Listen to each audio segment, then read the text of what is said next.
नमस्कार दोस्तों। शिवपुराण में आपका बहुत बहुत स्वागत है। आज हम पढ़ने वाले हैं शिवपुराण की श्री सतरुद्र संहिता के 8वें अध्याय भैरव अवतार। तो चलिए शुरू करते हैं। नंदीश्वर बोले, हे सनत कुमार जी, भगवान शिव के परम रूप भैरव जी है। एक समय की बात है, ब्रह्मा जी सुमेरु पर्वत पर बैठकर ध्यान में मग्न थे। उसी समय देवता उनके पास आए और उन्हें हाथ जोड़कर नमस्कार करने लगे। तत्पश्चात उन्होंने पूछा, हे ब्राह्मण, इस संसार में अविनाशी तत्व क्या है? कृपा कर इस विषय में हमें बताइए। तब भगवान शिव की माया से मोहित होकर ब्रह्मा जी बोले, हे देवताओं, आपकी प्रसन्नता के लिए मैं आपको उस अविनाशी तत्व के बारे में बताता हूँ। इस संसार में मुझसे बढ़कर कोई भी नहीं है। मेरे द्वारा ही यह संसार उत्पन्न हुआ है। मैं ही स्वयं भू, अज, ईश्वर, अनादि, भोक्ता, ब्रह्मा और निरंजन आत्मा हूँ। मेरे कारण ही संसार प्रवृत्त और निवृत्त होता है। ब्रह्मा जी के इन वचनों को सुनकर वहीं बैठे भगवान श्री हरि विष्णु को बहुत बुरा लगा। तब श्री हरि ब्रह्मा जी को समझाते हुए बोले कि ब्राह्मण, तुम इस प्रकार अपनी स्वयं ही प्रशंसा ना करो, क्योंकि मेरी आज्ञा के फलस्वरूप ही तुम इस सृष्टि के रचिता हो। इस प्रकार ब्रह्मा जी व श्री हरि आपस में लड़ाई करने लगे।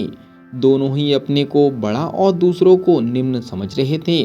तब उन्होंने अपने को उच्च सिद्ध करने के लिए वेदों का स्मरण किया। फलस्वरूप चारों वेद वहां उपस्थित हो गए। तब ब्रह्मा जी और श्री हरि विष्णु ने उन चारों वेदों से अपनी श्रेष्ठता के संबंध में पूछा। तब सर्वप्रथम ऋग्वेद भगवान शिव का स्मरण करते हुए बोले, हे ब्राह्मण, हे श्री हरि, जिसके भीतर समस्त भू निहित है तथा जिसके द्वारा सब कुछ प्रवृत्त होता है, जिन्हें इस संसार में परम तत्व कहा जाता है, वह एक भगवान शिव ही है। तब यजुर्वेद बोले कि उन परमेश्वर भगवान शिव की कृपा से ही वेदों की प्रामाणिकता भी सिद्ध होती है।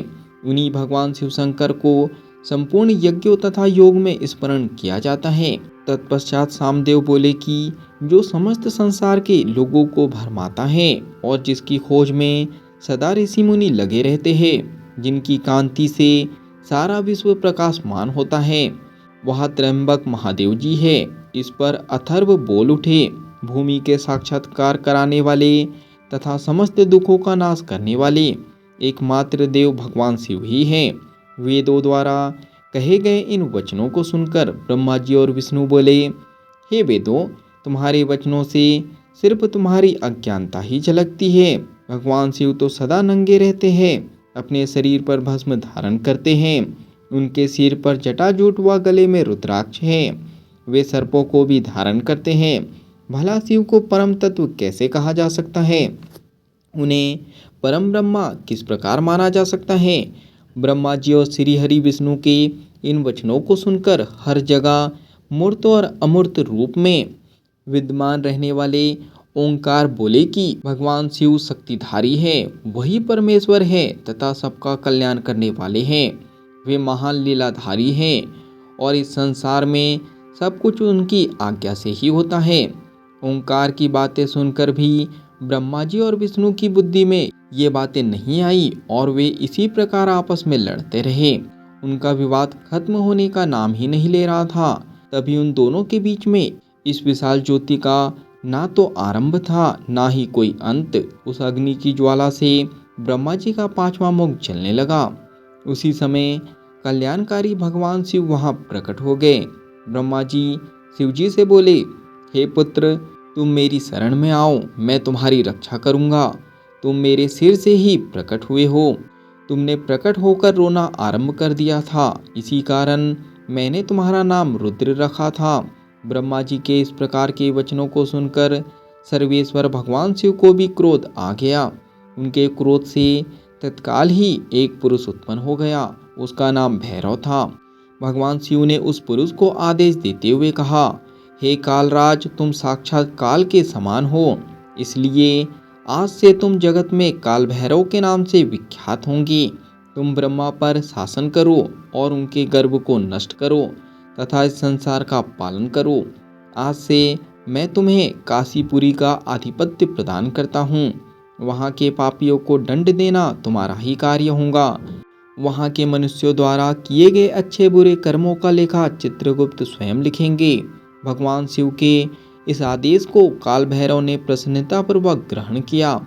तत्पश्चात उन्होंने अपनी बाई उंगली के अग्रभाग से ब्रह्मा जी का 5वां सिर काट दिया। यह देखकर ब्रह्मा जी भयभीत होकर शतरुद्री का पाठ करने लगे। भगवान शिव की कृपा से दोनों के बीच का विवाद तुरंत समाप्त हो गया। उन्हें शिव जी का अपमान करने पर अत्यंत पछतावा होने लगा।